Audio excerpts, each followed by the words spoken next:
Assalamualaikum warahmatullahi wabarakatuh. Selamat siang anak-anak sekalian. Hari ini kita mulai pembelajaran sejarah kelompok wajib. Untuk kelas 10, perkenalkan nama Pak Heru dari Subandi untuk mengajar kalian bidang studi sejarah. Kita mulai dari slide pertama. Kita lihat di sini pada gambar ini terlihat bangunan candi. Di sini terlihat bangunan candi yang merupakan perpaduan antara adat budaya asli Indonesia, adat Jawa dan India, Hindu dan Buddha. Di sini pengaruh dari Hindu dan Buddha bercampur dengan budaya asli Indonesia, khususnya budaya Jawa. Lanjut. Pengertian sejarah. Sejarah berasal dari bahasa Arab yang kita tahu yang artinya pohon. Ya. Cikal bakalnya bisa kita lihat dalam visualisasi, ada akar, ada tubuh pohon, ada ranting, ada daun, ya, bahkan ada buahnya. Semua itu adalah refleksi daripada sejarah itu yang identik dengan cikal bakal manusia. Akarnya adalah Nabi Adam, kemudian rantingnya nanti akan makin banyak, akhirnya sampai pada manusia saat ini, sampai zaman kita sekarang saat ini. Lanjut. Tapi semua ini merujuk pada silsilah keturunan, terutama di sini silsilah raja atau dinasti pada masa lalu. Ada dua orang sejarawan. Di sini ada tokoh yang namanya Herodotus, seorang keturunan bangsa Yunani, dikenal sebagai bapak sejarah dunia.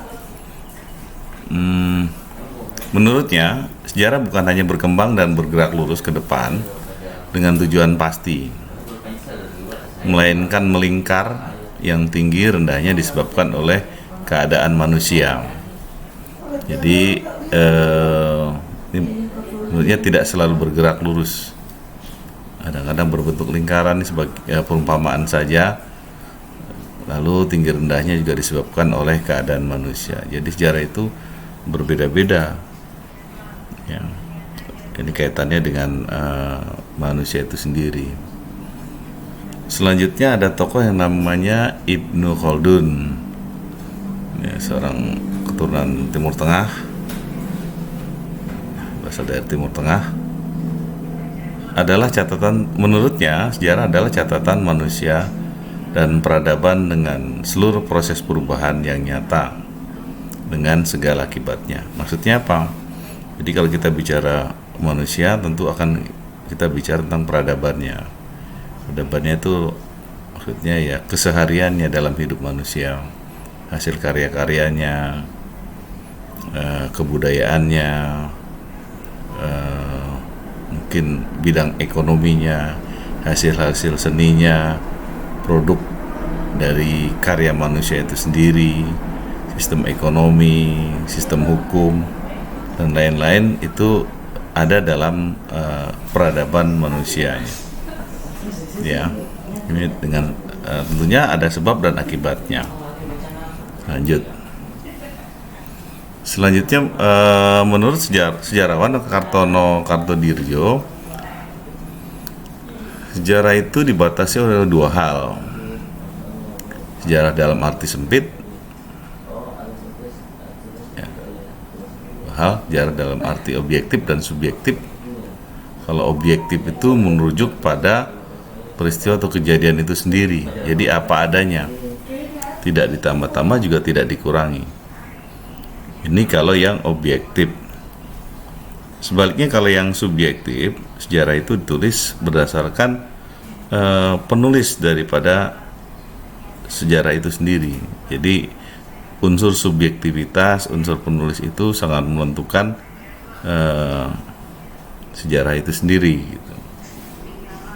Ya, ini yang bisa kita lihat.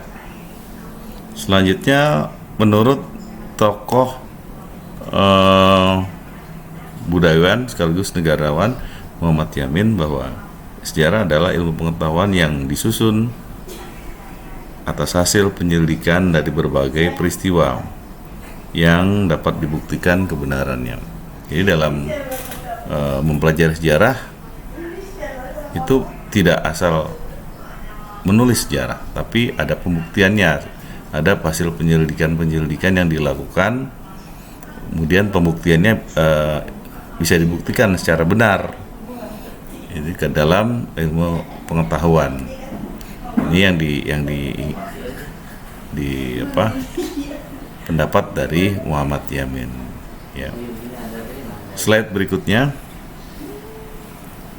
Jika kita simpulkan, sejarah adalah ilmu pengetahuan yang mempelajari berbagai peristiwa atau kejadian yang terjadi dalam kehidupan manusia pada masa lalu. Jadi pengetahuan, ya, berupa pengetahuan tentang peristiwa-peristiwa yang bisa diambil manfaat dan nilainya untuk manusia yang akan datang. Ini dalam kehidupan manusia yang lalu, tapi ada nilai-nilai yang bisa diambil dari kehidupan manusia yang lalu. Tentunya nilai-nilai yang baik sebagai bekal untuk nilai-nilai yang baik di masa yang akan datang. Selanjutnya, dalam konsep sejarah itu tidak luput dari 3 unsur penting dalam sejarah. Pertama, unsur manusianya atau tokohnya, unsur ruang atau tempat, dan waktu. Di sini terlihat gambar pada waktu peristiwa proklamasi 17 Agustus 1945. Pada gambar terlihat foto atau gambar 2 tokoh proklamasi, Soekarno dan Hatta. Jadi manusianya siapa yang jadi sentral? Soekarno dan Hatta. Jadi kalau kita bicara tentang proklamasi, maka akan muncul nama Soekarno dan Hatta. Ini kaitannya dengan manusianya. Kemudian yang kedua adalah unsur ruang. Ruangnya di mana? Di rumah Soekarno, Jalan Pegangsaan Timur nomor 56 Jakarta. Jadi ada unsur ruang yang bisa dibuktikan kebenarannya. Unsur ruang atau tempat, ya, tempat dibacakannya proklamasi tersebut, Jalan Pegangsaan Timur nomor 56 Jakarta. Selanjutnya, ini yang ketiga adalah unsur waktu. Unsur waktu, kapan waktu kejadian proklamasi? Nah, di sini dijelaskan tanggal 17 Agustus tahun 1945 sebagai unsur waktu. Ya, ini masuk dalam konsep sejarah. Kita lihat slide berikutnya. Kemudian cara berpikir kronologis dalam mempelajari sejarah. Kronologis itu sebetulnya urutan kejadian. Kalau bisa disimpulkan secara singkat, urutan kejadian berurut. Kejadiannya secara berurut, kronologinya seperti apa satu peristiwa atau kejadian. Di sini kita lihat pengertiannya. Dari bahasa Yunani, yaitu kronos, yang artinya waktu, dan logos atau uraian atau ilmu. Nah, ini dari bahasa Yunani. Lalu kesimpulan yang lainnya adalah ilmu tentang waktu yang membantu menyusun peristiwa sejarah sesuai urutannya. Jadi kalau kita belajar sejarah, ini bisa dibantu oleh ilmu kronologi, ya, urutan kejadian, karena dibuat secara berurut sesuai dengan urutannya, tidak boleh melompat. Misalnya dari zaman kebudayaan Hindu Buddha langsung masuk ke zaman ke zaman Jepang misalnya atau zaman revolusi. Ini nggak boleh, jadi harus secara berurut. Hanya urutannya misalnya zaman prasejarah, masuk ke zaman Hindu-Buddha, masuk agama Hindu-Buddha, kemudian sistem raja-raja di Nusantara atau kerajaan-kerajaan Hindu-Buddha di Indonesia. Setelah itu kerajaan Islam, masuknya Islam, ya, dan kemudian sistem kesultanan raja-raja Islam yang berkuasa di Indonesia, lalu masuk imperialisme dan kolonialisme, ya, imperialisme dan kolonialisme Barat masuk pada era masa penjajahan, lalu masuk pada masa perlawanan raja-raja, lalu masuk lagi ke zaman pergerakan nasional, masuk lagi ke masa revolusi, masa proklamasi, masa merebut dan mempertahankan kemerdekaan. Akhirnya sampailah pada masa sekarang, ya. Itu adalah urutan atau kronologis sebuah pembelajaran sejarah. Kita lihat. Kemudian kronologi ini dibuat agar terhindar dari anakronisme, jadi kerancuan di dalam mempelajari sejarah. Terhindar dari kerancuan, jadi nggak rancu. Anakronisme adalah kerancuan waktu antara satu peristiwa sejarah yang satu dengan peristiwa sejarah yang lain. Jadi tidak ngawur, tidak acak-acakan. Sejarah itu dipelajari secara utuh, secara benar, secara berurut. Itu adalah syarat-syarat mempelajari sejarah secara baik. Selanjutnya, slide berikutnya, kita lihat cara berpikir kronologis, cara berpikir berdasarkan urutan waktu dalam mempelajari sejarah. Tanggal 6 Agustus 1945 dijatuhi di kota Hiroshima Nagasaki, dijatuhkan bom atom, ya, pertama kali tanggal 6 Agustus 1945. Kemudian bom atom berikutnya di kota Nagasaki. Tadi tanggal 6 di Hiroshima, tanggal 9 di kota Nagasaki. Kemudian urutannya, kronologisnya lagi adalah tanggal 14 Agustus 1945, di mana efek daripada bom atom ini, Jepang menyerah kepada sekutu. Dan tanggal 16 Agustus 1945 terjadilah peristiwa Rengas Dengklok, di mana para pemimpin kita dibawa oleh para pemuda generasi pada waktu itu ke Rengas Dengklok, yang mereka mendesak dipercepatnya proses pernyataan kemerdekaan atau proklamasi oleh Bung Karno dan Bung Hatta. Sehingga akhirnya tanggal 17 Agustus 1945 dibacakanlah proklamasi kemerdekaan Indonesia. Itu adalah cara berpikir secara kronologis menurut waktunya, gitu. Ya, lanjut. Lalu cara berpikir diakronik dalam mempelajari sejarah. Kalau tadi sinkronik, sekarang ada diakronik.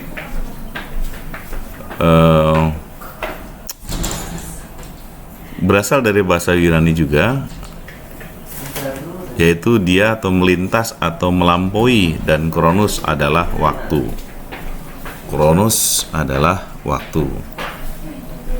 Diakronik adalah sesuatu yang dapat melintas, melalui atau melampaui dalam batasan waktu.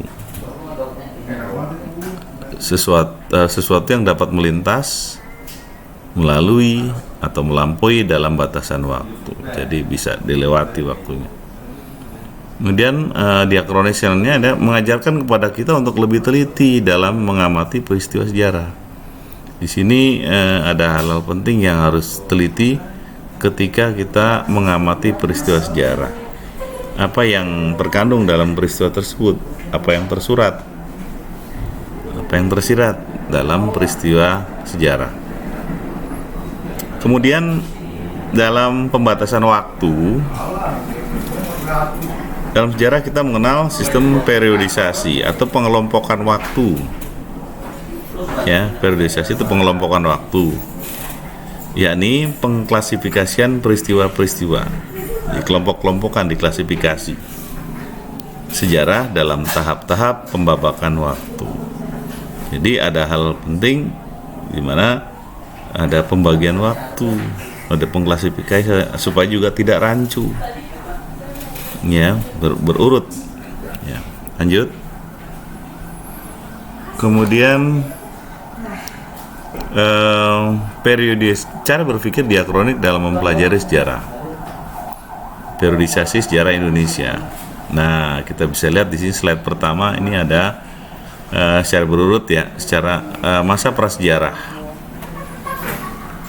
atau zaman prasejarah yang kita kenal, dimulainya ketika manusia purba bermigrasi ke Nusantara. Ini kira-kira tahun 400 Masehi.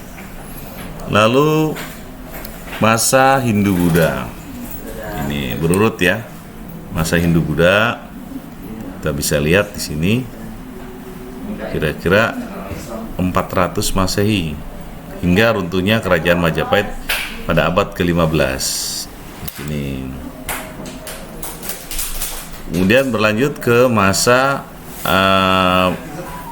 Islam, masuk ajaran agama Islam, pada abad ke-14.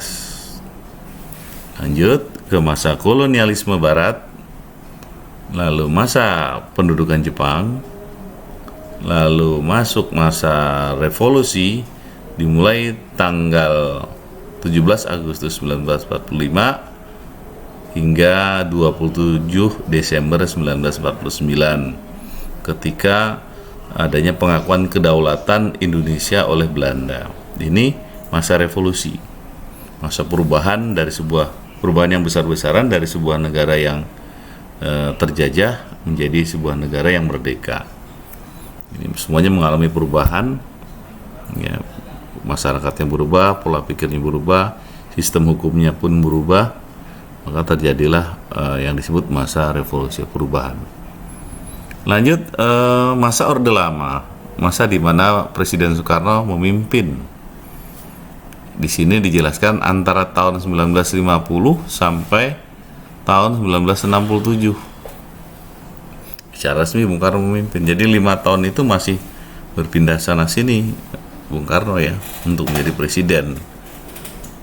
Baru secara penuh dia berkuasa tahun 1950 sampai 67.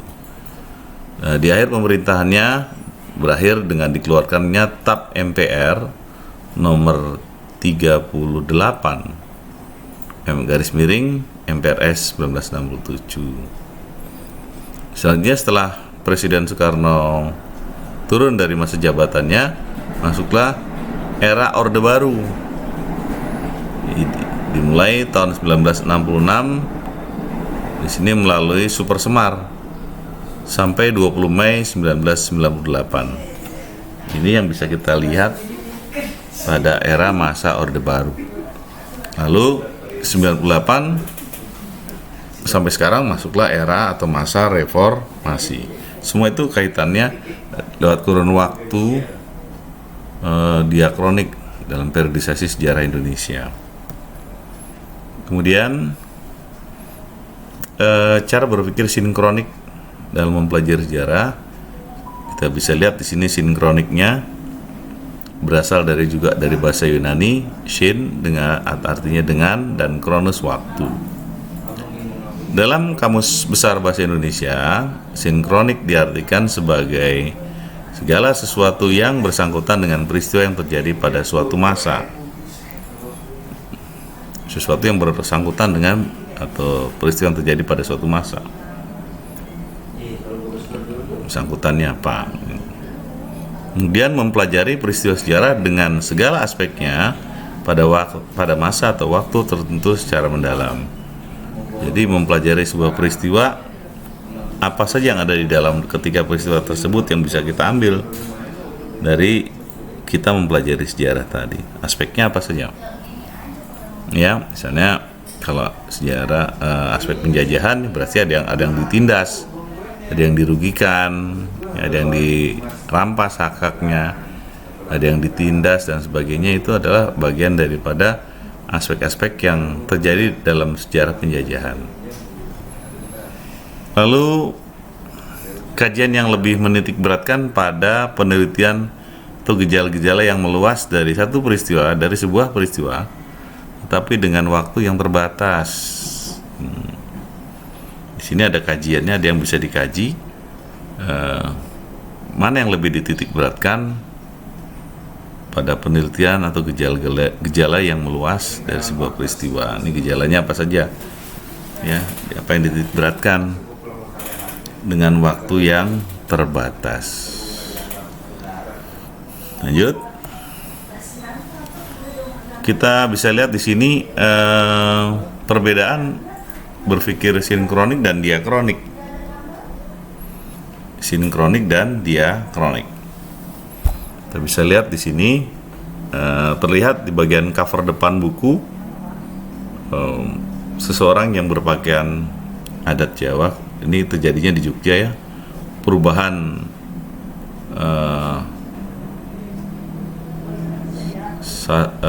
sosial pada masyarakat Jogja, ya. Ada yang di garis kuning ini penulisannya melebar. Jadi penulisannya itu melebar, ya. Bukan saja kita lihat bukan hanya dari keraton saja yang dibahas, tapi rupanya di luar keraton pun ditulis melebar. Bagaimana kondisi masyarakatnya, bagaimana ekonominya, pergaulan sosialnya seperti apa. Ini penulisannya melebar dalam ruang, bukan sekelumit dalam ruang keraton saja, tapi di luar keraton pun dikembangkan. Bagaimana kehidupan keseharian masyarakat atau rakyat yang ada di sana. Ini pada buku Perubahan Sosial Yogyakarta. Kemudian pada buku yang lainnya, kalau tadi sinkronik ya, sinkron. Sekarang yang diakronik. Judulnya Kota Yogyakarta Tempo Dulu. Pada gambar ini terlihat kerabat kerajaan atau kerabat kesultanan yang sedang mengendarai, mungkin juga sultannya sedang mengendarai kereta kuda. Nah, ini menjelaskan bagaimana Yogyakarta tempo dulu. Lalu penulisannya seperti apa? Penulisannya memanjang dalam waktu. Kalau tadi melebar tentang masyarakatnya, sekarang kalau ini kaitannya dengan waktu, penulisan memanjang. Kota Yogyakarta tempo dulu. Nanti urutannya tahun sekian sampai sekian, sekian sampai sekian. Nah, ini sampai pada tahun saat ini atau abad ini. Lanjut. Konsep perubahan dan keberlanjutan dalam sejarah, seperti yang kita ketahui bahwa sejarah itu akan selalu mengalami perubahan, akan selalu berubah. Ya, selama masih ada kehidupan, maka sejarah manusia itu akan selalu berubah. Kejadian atau peristiwa yang membuat perbedaan berlangsung secara zigzag. Zigzag itu tidak stabil, kadang-kadang di kiri, kadang-kadang di kanan, zigzag. Ya, tidak rata, itu tidak lurus ya. Itu akan selalu mengalami perubahan. Dan sejarah juga akan mengalami proses yang namanya keberlanjutan. Berlanjut, sejarah itu selama masih ada kehidupan, maka sejarah itu akan terus berlanjut. Suatu keadaan yang telah berlangsung lama berlangsung secara garis lurus. Jadi kalau diumpamakan ini diambil seperti garis lurus saja. Beda dengan perubahan. Kalau perubahan secara zigzag, kalau keberlanjutan secara garis lurus. Ini kita lihat ya. Slide berikutnya ini diilustrasikan kalau berlanjut seperti jalan datar saja, secara horizontal. Sebaliknya, kalau perubahan kadang-kadang di bawah, kadang-kadang di atas. Kalau berlanjut datar, perubahan itu di bawah, kemudian bisa di atas, bisa juga di bawah lagi, kemudian di atas lagi. Ini divisualisasikan seperti ini. Ya, barangkali ini yang bisa saya sampaikan pada hari ini. Mudah-mudahan apa yang bisa saya sampaikan bermanfaat buat kita sekalian. Jika nanti ada yang mau bertanya, silakan bertanya. Saya tutup dengan hamdalah.